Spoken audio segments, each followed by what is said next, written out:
پارێزگا لە پۆلی 12 ئامادەیی 11 پرۆتۆکۆڵێک هەڵسەنگاندنەکانی ئێوە بۆ ساڵی سپاس لە چواری شەشەوە پۆلە ناکۆتاکان و هەروەها پۆلەکانی دیکەش جگەل لە پۆلی 12 هەمویان خوێندنیان لە پارێزگاکانی هەولێر و دوهۆک و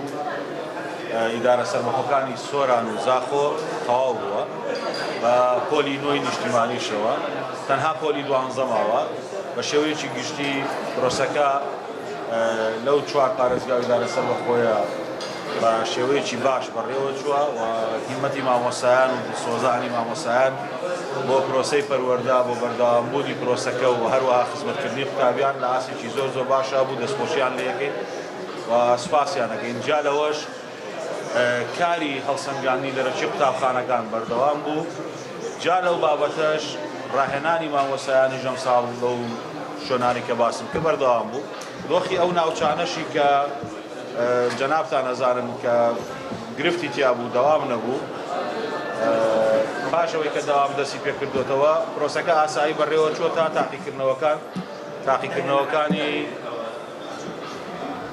تاقیکردنەوەکانی خولی یەکەم تەواو بووە ماوەتەوە تاقیکردنەوەکانی خولی دووهەمی پۆلە ناکۆتاکان پۆلی 12 هەموو کوردستان بە یەکەوە تاقیکردنەوە ئەنجامە.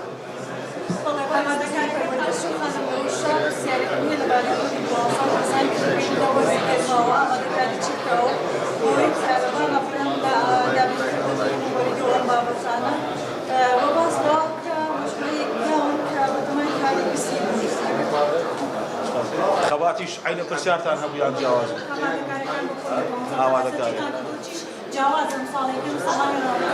سپاس ئامادەکاریەکان بۆ پۆلی 12 ئەوەی کە پەیوەندی هەیە بە وەزارەت بە لیژنەی باڵای تاقیکردنەوە گشتیەکان کە بەڕێز بریکاری وەزیر سەرۆکایەتی لیژنەکەکە هەموو ئامادەسازیەکان تەواو بوون لە ناو وەزارەت. ئەوەی کە من لەوانم بیستووە لە دانانی پرسیارەکان لە حازمکردنی پرسیارەکان هەموو کارەکانیان تەواو بووە و لە هەمان کاتدا هەماهەنگیمان کردووە لەگەڵ وەزارەتەکانی وەکو ناوخۆ بە سوپاسەوە وەزارەتی ناوخۆ گشتاندنی بۆ دام و دەستگا تایبەتەکانی خۆی کردووە کە لەو بارەی کە ئێمە داوامان کردووە هاوکاری وەزارەتی پەروەردە بوون. لەگەڵ جەنابی وەزیری کارەبا قسەمان کردووە کە کۆبوونەوەی ئەنجومەنی وەزارەتی کارەبایان کردووە و بەڵێنیەوەیان پێداوین هەموو توانای خۆیان بخەنە گەڕ.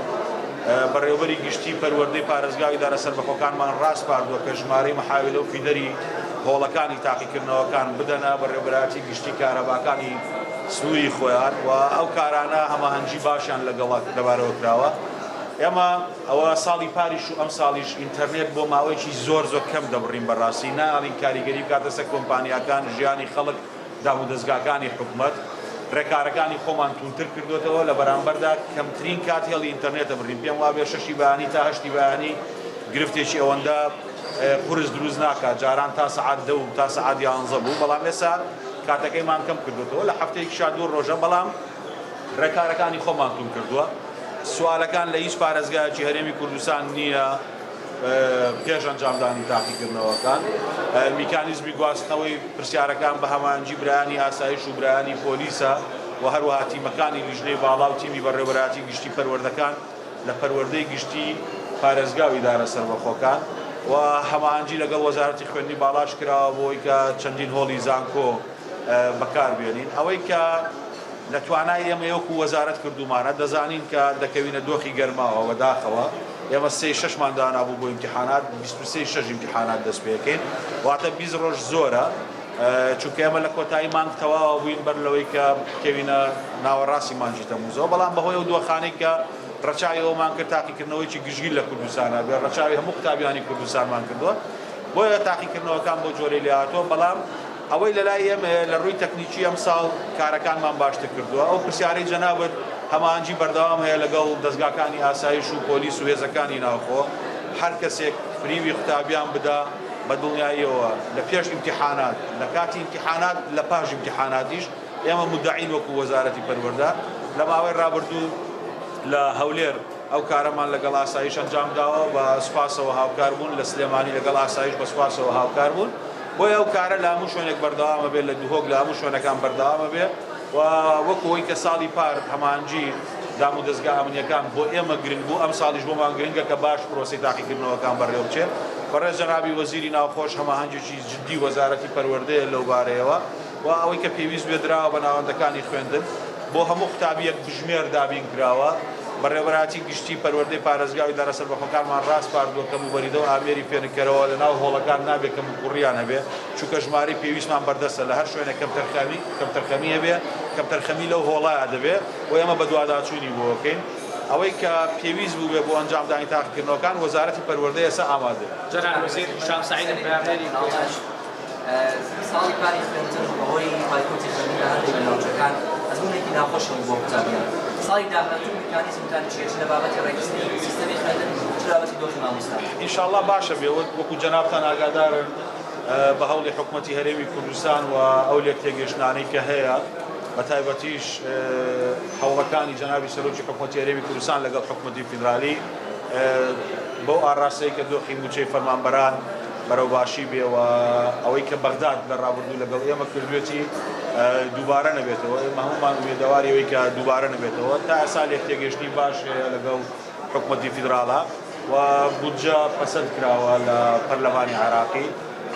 هیچ بیانوێت نییە بۆ یەکە مستحقاتی خەڵکی کوردستان و مامۆسایان و فەرمانبەران نەنێرن. ئێمەش هەمومان تەوەقوعمانەوەیە کە ئابێت ئەو موچە و شایستانەی مامۆسایان و فەرمانبەرانی ئێمە بەردەوام بێ. ئەوەی لە پێشتر ئێمە ڕوبەڕووی ئەم ستەما کردەوە حکوومەتی هەرێمی کوردستان نەبوو حکوومەتی عێراقی فیدرال بوو و ئەو ناوەندانە بوون کە لە بەغداوە مافەکانی ئێمەیان نادا. بۆیە حکوومەت لە بیدایەتی ساڵی خوێندنی ڕابردووش تەشیدی لەسەرەوە کردەوە کە داکۆچیکاری سەرسەختی مافی مامۆسایان و هەروە مافی فەرمانبەرانە بوو. نەتیجەش وا دەرچوو هەوڵەکانی حکوومەتی هەرێمی کوردستان هەوڵەکانی جەنابی سەرۆکی حکوومەت وەک گەیشتونەتە لە یەک تێگەیشتنێک بۆ هیوایەن ئەو لێک تێگەیشتنە بەغداد پێوەی پابەند بێ ماف و مستحقاتی موچەخۆران و خەڵکی هەرێمی کوردستان لە بوارەکانی دیکەش تەنها موچەخۆرانیش نە بەڵکو بوارەکانی دیکەش ونێرێ بۆ ئەوەی کە پرۆسەی خوێندن پرۆسەی داوامکردن لە ناو دائیرەکانی حکوومەت لە هەموو شارێکی کوردستان ئاسایی بوو. جەناب وەزیر هەستەمانەت بابەتە لە چوارچێوە بابەتە چاودێری دارای عێراق سەردانی هەرێمی کوردستانی کرد بۆی کێشۆ گرفتەکان چانسەر وزبینی بکرێت. زانیاریەکان هێلم بۆ لە بێ لە وەزارەتی مالیە بپرسن لە باتی مالیە من تەسریح نادەم بەڕاستی چونکە ئەو بابەتانە ئەوان لە وردەکاریەکان بەڵام ئەوەی کە پەیوەندی بەڵێ بەس ئەوەی کە پەیوەندی بە ئێمەوە هەیە وەکو وەزارەتی پەروەردە و ئەو ڕێنمایانی کە حکوومەتی هەرێمی کوردستانە مانداتێ لە ئامادەکردنی لیستی موچە ئێمە کارەکانی خۆمان ئەنجام داوە و ئەوی دیکەش بابەتێکە پەیوەندی هەیە بە وەزارەتی دارایی دەبێت وەزارەتی دارایی و دیوانی چاودێری قسە لەسەر بکەن. حکوومەتی عێراقی وەزارەتی پەروەردە بڕیاری داوە وێنەگە عەرەبیەکان لە هەرێمی کوردستان دابخات لەوان ڕابردوو سەردانێکی خۆداتان نەبوو لەگەڵ وەزیری پەروەردە و سەرۆکوەزیرانیش کۆبوونەوە نەبوو ئەنجامەکە چی بوو؟ بەڵێ پرسی ئێمە سەردانی ئێمە بۆ بەغدا بۆ چەند بوارێک بوو. یەکەم بۆ بابەتە دووهەم بۆ مافی مامۆسایانی وانەوێژی ئێمە بووە کە ئێستاش ومێ دەکەین دواوەی کە بودجە پەسەند کراوە ئێمە بە فەرمی داواکەین لە حکوومەتی هەرێمی کوردستانەوە بە فەرمی داواکەین کە بابەتی مامۆسایانی وانەوێژ بە گوێرەی ئەو مادە دەستوریانەی یان ئەو مادە یاسایانەی کە لە ناو یاسای بودجە هەیە و لە دەسەڵاتی ئەنجومەنی وەزیرانی فیدراڵە بەناردی مستحقات